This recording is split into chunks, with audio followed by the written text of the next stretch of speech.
Hey, let me tell you a story about why females shouldn't be allowed in the military's combat arms.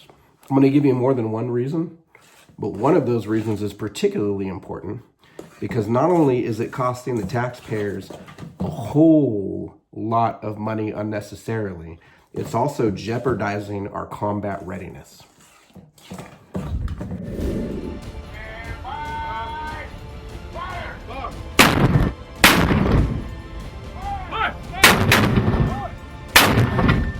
So just a little background on me and my military experience. I joined the United States Army Field Artillery just after September 11th in 2001. It was my attempt to get revenge on the terrorists. I served for over 2 decades and then I retired, and I spent 4 of those years directly serving in combat. And also, just to clarify exactly what the combat arms is, when you join the military, let's say for example the Army, you have a lot of options. You could join as a cook, or you could join as a fueler where you put gasoline in vehicles, or you could join as a person who does the finance where you actually are working in like the payroll department. Those are not combat arms positions. Those are support positions.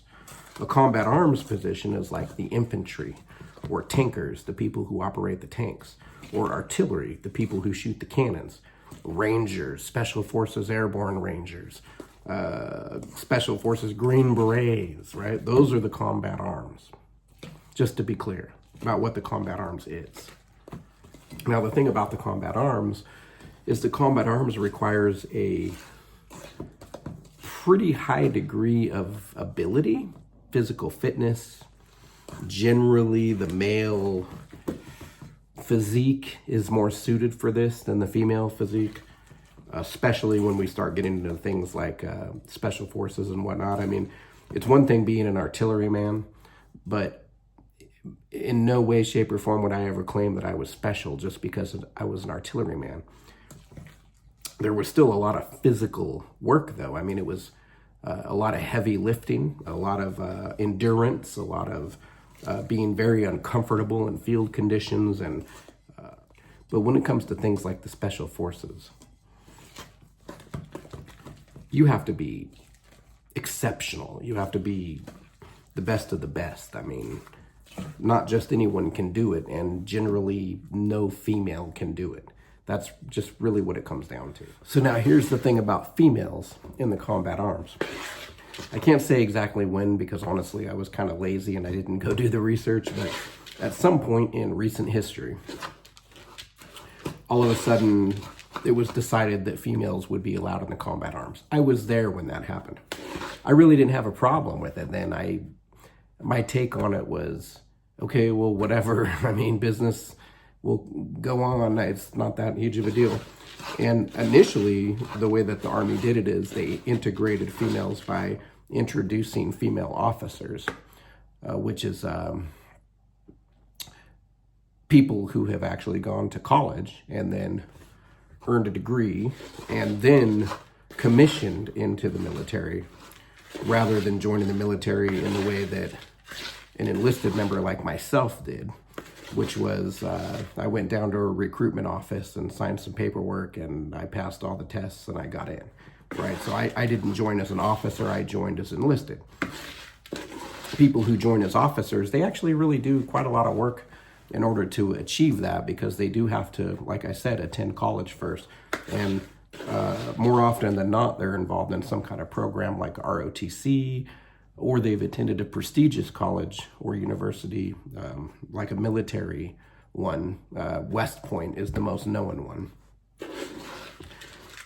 But these females that were first introduced, like I said, they were officers. And I worked with several officers that were female, and they were awesome. I mean, one of them she could have whooped my ass in a heartbeat. Like she was great. Physically kept up with everybody, no drama, no conflict, nothing like that. But I did see at least one officer who was a female that didn't necessarily meet the standard that I just laid out there. I mean, there was a lot of stuff going on with her that sort of started getting me thinking, I wonder if this female in the combat arms thing is a good idea. But I set that aside. I said, you know what? I'm not even going to think about this right now. And I moved on. And then as they started to integrate females into the enlisted ranks, these are the ones who actually are working on the line with all of the junior soldiers operating the cannons and cleaning weapons and maintaining vehicles and just doing their soldierly duties on a daily basis. That's when I really started to see that there was a problem, a big problem. So now this next part, I'm going to explain what I saw happen countless times. It's my interpretation of the regulation, my understanding of it. I'm sure somebody out there is going to say, oh, you were wrong about this, you were wrong about that. I don't think I'm wrong about any of this. But in the comments, if somebody wants to say, oh, actually, you were wrong about this little part, I'm pretty sure I'm right about the real important stuff. In fact, I know I am because I witnessed it. This is what I saw. And it's actually really simple. Here's what it comes down to. And I'm just going to lay it out to you in a scenario that I saw repeat itself over and over again. Picture this. You're a female from somewhere in the United States of America or Puerto Rico or one of the other U.S. territories or partners. Believe it or not, there's folks from the Confederated States of Micronesia. You'll see a lot of them in the military. Really great people. I had the pleasure of serving with a lot of them. But you're a female who joins the military. You go down, you talk to a recruiter. You're, 18, 19 years old. And you walk in there and they say, whoa, what do you want to do? And you say, well, I heard this artillery, just because that's the example I'll use, because that's what I did, was the artillery. And this is where I witnessed all this stuff, right? But the infantry, the tankers, they got the same problem. So this female decides, yeah, I'm going to join the field artillery. I'm going to be an artilleryman person.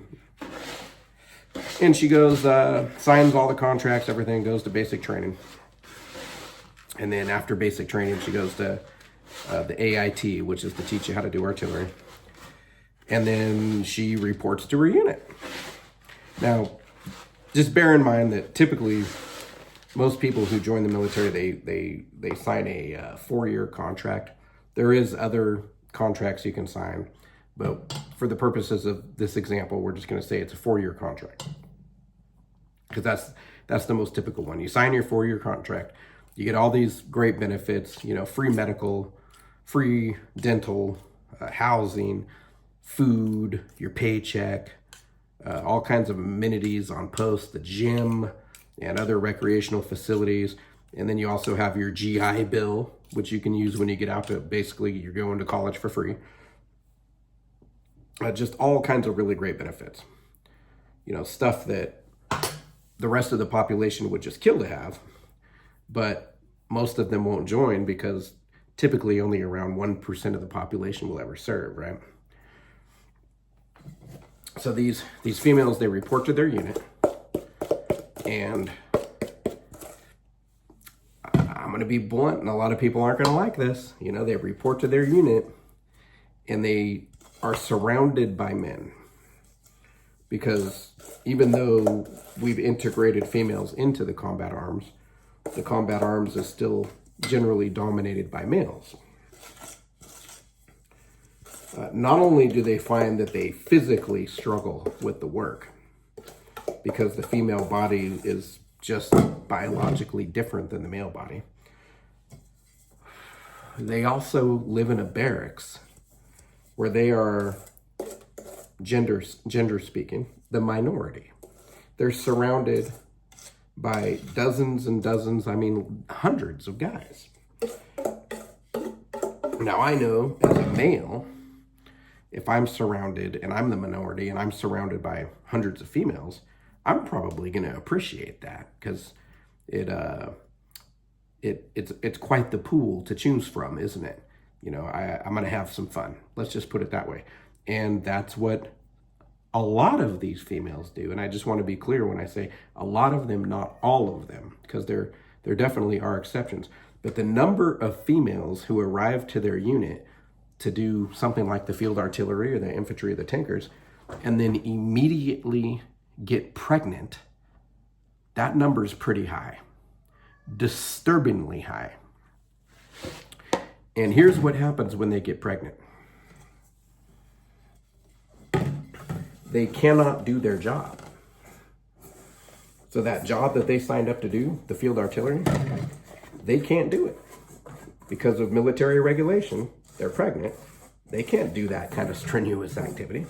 So all these females who show up to the unit and immediately get pregnant, they are now exempt from doing their job that they signed up to do. They signed a 4-year contract, okay? So they are exempt from doing their job effectively for 2 years. 2 years of that 4-year contract. They don't have to do their job. In fact, they can't do their job. They won't allow them to do their job. Okay, so what's happened here is if there's several females in a unit that has 6 cannons, and you take a considerable number of these females out of the equation because they got pregnant, you've lost your military effectiveness. You've lost your combat effectiveness. You can't operate these cannons. Other people are going to have to pick up the slack, significantly increasing the workload and the stress and the ability to operate these cannons. It's ridiculous. Okay? Now, this is another thing I personally witnessed. They come back 2 years later and they're able to do their job, right? Oh, I'm ready to shoot the cannon now. Get pregnant again. Yeah. Now, another 2 years, their whole 4-year contract, they didn't do their job. And they're still going to get all the benefits. All the benefits, while all these male soldiers have done their job for 4 years. I've also seen this. Somebody comes back, a female comes back after 2 years of not doing their job, but the time still counted that they were in the military. So when it comes to promotions, now they're looking at potentially getting promoted to a leadership position, and they don't even know how to do their job because they've lost 2 years. 2 years is a long time when it comes to learning a profession. They've lost 2 years. And the military is going to look at putting them into a leadership rank, like sergeant, for example, and they're going to be in charge of people, and they can't even do the job as good as those people can do because they were sitting out for 2 years, because they reported to their unit and immediately got pregnant up in the barracks or with their husbands, okay? Because guess what? I learned from experience, from watching this happen, a lot of them join the military with this in mind.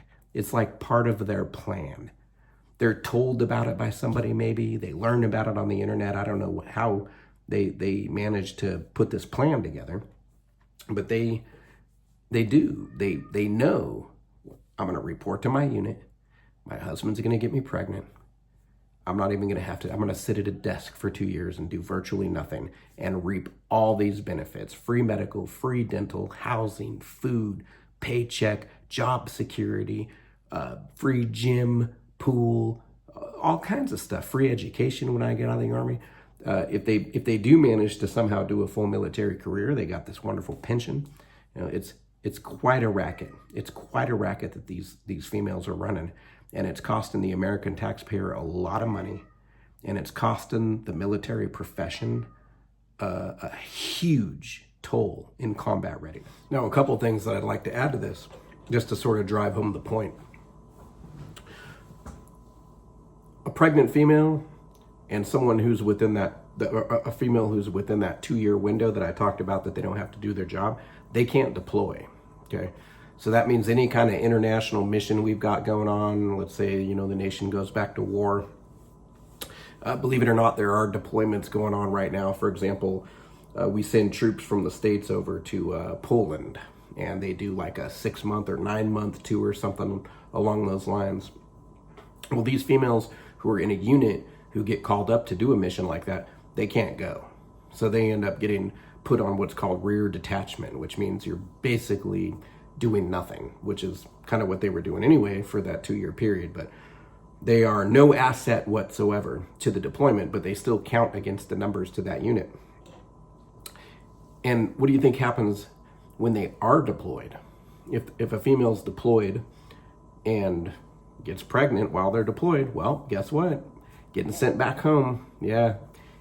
You know, I personally witnessed, in my opinion, multiple females get pregnant on purpose just so that they could get sent back to the States because they just weren't feeling the deployment. You know, they weren't happy over there. So their ticket out of there, get pregnant, back to the States.